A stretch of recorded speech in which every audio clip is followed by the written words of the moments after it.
beberapa tahun yang lalu ada undangan di Pekanbaru di lapangan SPN, Sekolah Polisi, zikir dan tablik akbar. Yang memimpin zikir Al-Mukarram Kiai Haji Muhammad Arifin Ilham, sedangkan saya diminta untuk tausiah.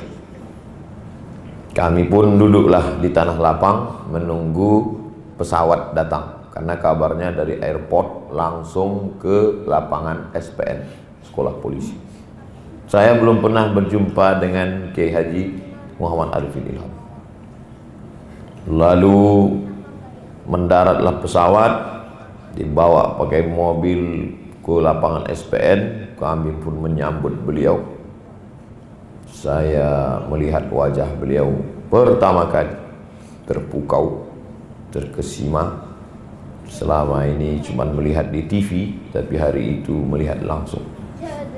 Dipegangnya tangan saya, dipeluknya saya, dibawanya naik ke atas pentas, kemudian berzikir, Masya Allah. Setelah itu terus kami pun makan ke rumah salah seorang bupati di Provinsi Riau. Makan bercerita panjang lebar sampai beliau pulang. Terngiang-ngiang berapa hari terus.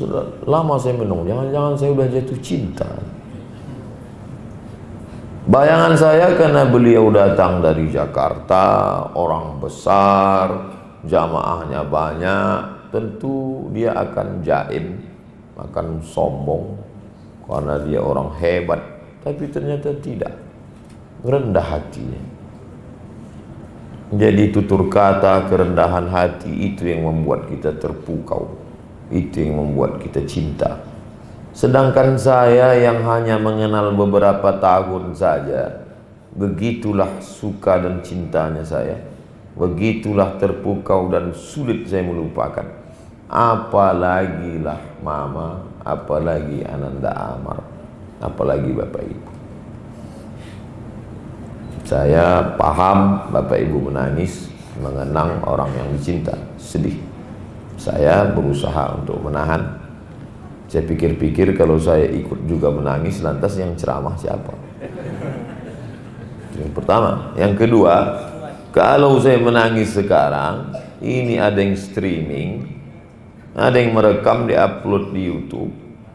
Nanti orang komen, ente Somad bukan nangis karena mengenang Ustaz Arifin, tapi karena laporan sudah masuk ke Mabes.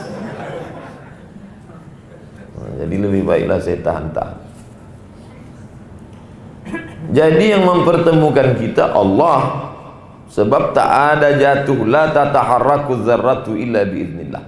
Tak bergerak walaupun sebesar biji zarrah, sebesar biji sawi, kecuali dengan kudrat dan iradat Allah. Wala tasqutu min waraqatin illa ya'lamuha. Tak ada satu daun pun yang gugur kecuali atas pengetahuan Allah. Pertemuan kita memang itu karena Allah, tapi melalui wasilah Kiai Haji Muhammad Arifin Ilham. Rupanya beliau selalu menonton di YouTube, dia cari-cari, ada ceramah saya di situ. Datang Ustadz Rusli, beliau cari nomor, undang orang ini. Setelah pertemuan itu beliau undanglah saya ke Az-Zikra. Disitulah kita bertemu, disitulah kita bertatap muka. Jadi pertemuan kita karena Quran, betul. Pertemuan kita karena hadis Nabi, memang tidak salah. Tapi Al-Quran dan hadis Nabi bukan manusia yang bisa diajak bicara. Tapi ada Al-Quran berjalan, ada hadis Nabi dalam tingkah laku, tata krama, sopan santun, perbuatan, senyumnya hadis, ucapannya Al-Quran, diamnya fikir, geraknya zikir. Dia magnet. Mungkin permainan saya dengan permainan anak ibu atau permainan bapak dulu tak sama. Tapi dulu saya waktu kecil ada satu permainan saya, dinamo magnet sepeda. Diambil, dimainkan di pasir, itu akan melekat biji-biji besi kecil. Yang mengangguk berarti sudah tua. Karena anak sekarang main game online, PlayStation. Mainkan saja dia gini, akan ada biji-biji besi tertarik, lalu kemudian diletakkan di atas kertas. Ke kiri dia ikut, ke kanan dia ikut, ke depan dia ikut, ke belakang dia ikut. Tapi yang pasir tak ikut, yang ikut hanya besi saja. Begitulah lebih kurang dia. Dia bukan besi rel kereta api. Rel kereta api tidak bisa menarik. Dia adalah magnet. Dan yang tertarik dengan dia hanya hati yang dipilih oleh Allah SWT. Dan kalau sudah ikut dengan itu, ke kiri ikut, ke kanan ikut. Ayo kita zikir, ikut. Ayo kita iktikaf malam, ikut. Ayo kita nyumbang untuk bangun pesantren, ikut. Apapun kata dia ikut. Karena kalau hati sudah tersentuh, ala fil jasadi mudghah, ketahuilah dalam jasad itu ada segumpal. Kenapa dia yang diberi Allah Ta'ala? Kenapa tak semua mendapatkan itu? Ya terserah Allah, itu kan kuasa dia. Apa kita urus-urus kuasa Allah? Sama seperti batu. Kalau batu zamrud 2 kali gosok berkilau, tapi batu kerikil sampai mati. Sama juga seperti pohon kayu.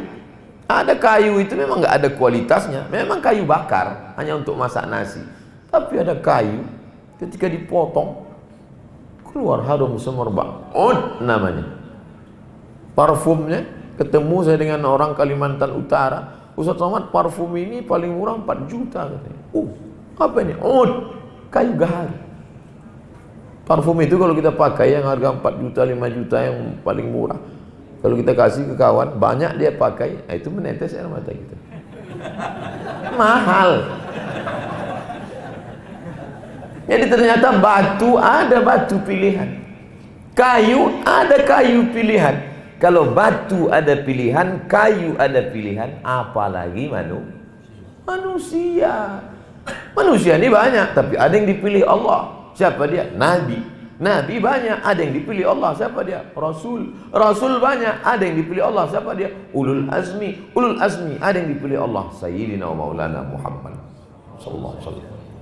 Tapi setelah Nabi meninggal, ada lagi yang dipilih oleh Allah. Siapa dia? Al-ulama warasatul anbiya.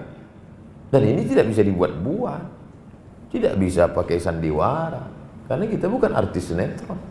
Mohon maaf pemain sinetron. Siapa yang bisa mengumpulkan orang sampai parkirnya saja 6 km?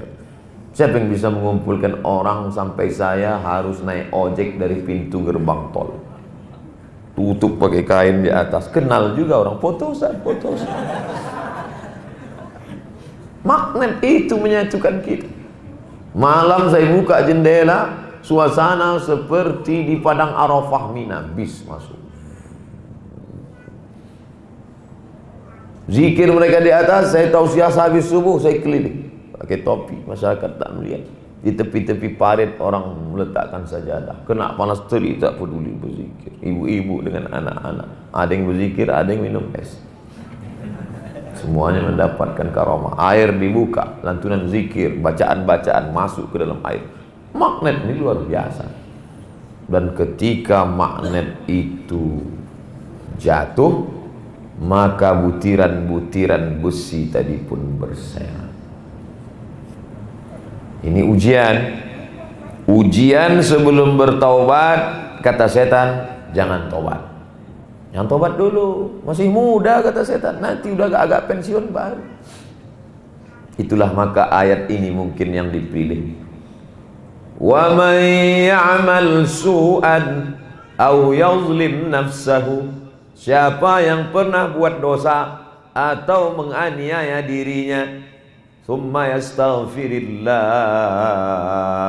kemudian dia taubat minta ampun kepada Allah, yajidillaha ghafurar rahima, maka dia dapati Allah menghapus segala dosanya, dan setelah itu Allah akan sayang kepada dia. Itu ayatnya. Masya Allah, kiswah Ka'bah mahal itu, tak percaya tanyalah yang punya. Apa maknanya? Sebelum tobat, ujiannya adalah tobat nanti dulu, kata setan. Nanti aja, nanti aja. Setelah tobat, datang malas beribadah, tapi semangat setiap Sabtu subuh zikir, datang muhasabah, i'tikaf malam datang. Dan ujian yang terberat adalah ketika magnet itu hilang. Nah, ini ujian lagi. Jangan sangka kalau udah taubat ujian selesai. Belum. Pensiun dini belum terjadi pada setan. Maka dia akan terus bekerja. Dulu sebelum taubat kita dihalangnya untuk jangan zikir, jangan sholat, jangan puasa. Dulu. Setelah kita sholat, dia masuk dari pintu yang lain. Inna syaitana qad ya'isa an ya'budahul musallun. Hadis riwayat Tirmidzi. Setan sudah putus asa melihat orang sholat. Begitu kita sholat, kata setan, aku udah putus asa, jangan goda dia lagi dari pintu syirik. Walakin fit tahrish, tapi masuklah dari pintu permusuhan, fitnah, gesekan hati. Tak kata pepatah orang Melayu, sedang telur ayam disangka lagi bersentuh. Ayam bertelur di dalam sangkanya, bersentuh kulitnya, apalagi hati manusia, gesekan-gesek. Ketika magnet itu ada, gesekan itu hilang. Tapi ketika magnet itu hilang, maka